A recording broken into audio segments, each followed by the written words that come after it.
BLM Kerala, Tamil Nadu, Pondicherry. 15ാമത് നിയമസഭയുടെ അവസാന സമ്മേളനം ജനുവരി 20-ന് തുടങ്ങുമെന്ന് സ്പീക്കർ AN ഷംസീർ. 32 ദിവസമാണ് സഭ ചേരുക. ജനുവരി 29-ന് ബഡ്ജറ്റ് അവതരണമെന്നും മാർച്ച് 26-ന് ഈ സഭയുടെ അവസാന സമ്മേളന ദിനമെന്നും സ്പീക്കർ പറഞ്ഞു. 15ാമത് കേരള നിയമസഭയുടെ അവസാനത്തെ സമ്മേളനം 16ാമത് സമ്മേളനം 2026 ജനുവരി മാസം 20-ന് ആരംഭിക്കുകയാണ്. ബഹുമാനപ്പെട്ട ഗവർണറുടെ നയപ്രഖ്യാപനത്തോടു കൂടിയാണ് ഈ സമ്മേളനം ആരംഭിക്കുന്നത്. തുടർന്ന് 2026-27 തീയതികൾ സാമ്പത്തിക വർഷത്തെ ബജറ്റും സഭക്കകത്ത് അവതരിപ്പിക്കപ്പെടും.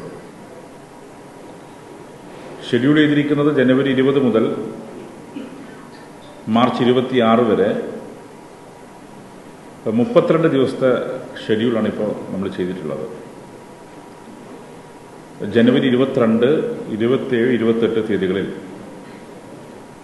ഗവർണറുടെ നയപ്രഖ്യാപനവുമായി ബന്ധപ്പെട്ട നന്ദി രേഖപ്പെടുത്തിക്കൊണ്ടുള്ള പ്രമേയത്തിനുമുള്ള ചർച്ചയാണ്. ജനുവരി 29-ന് 2026-27 സാമ്പത്തിക വർഷത്തെ ബജറ്റ് അവതരിപ്പിക്കപ്പെടും. ഫെബ്രുവരി 2, 3, 4 തീയതികളിൽ ബജറ്റിന് മുകളിൽ പൊതുചർച്ച. ഫെബ്രുവരി 5-ാം തീയതി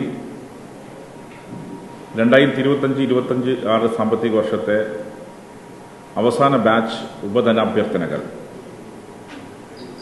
അതോടൊപ്പം തന്നെ ഏതാനും സാമ്പത്തിക വർഷങ്ങളിലെ അധിക ധനാഭ്യർത്ഥനകളും ഈ ദിവസങ്ങളിൽ പരിഗണിക്കും. ഫെബ്രുവരി 6 മുതൽ 22 വരെ സഭ ചേരുന്നതല്ല.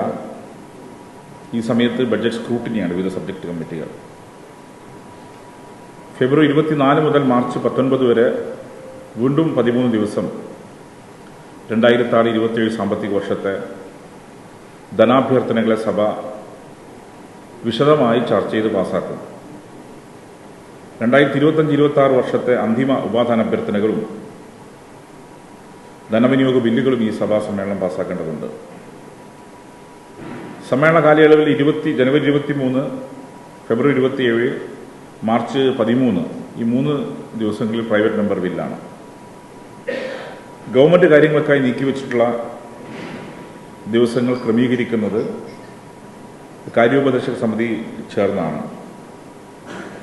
തുടർന്ന് ഈ നിയമസഭയുടെ അവസാനത്തെ സമ്മേളനം 2026 മാർച്ച് 26-ന് അവസാനിപ്പിക്കത്തക്ക നിലയിലെ ഷെഡ്യൂളാണ് ഈ ബജറ്റ് സമ്മേളനവുമായി ബന്ധപ്പെട്ട് ഇപ്പോൾ ഞങ്ങൾ ഷെഡ്യൂൾ ചെയ്തിട്ടുള്ളത്. മെമ്പർമാരുടെ നിക്ഷേപങ്ങൾക്ക് ഉയർന്ന ലാഭവിഹിതം നൽകുന്ന കേന്ദ്ര സർക്കാർ സഹകരണ registered society Bharat Lajna multi state housing cooperative society limited.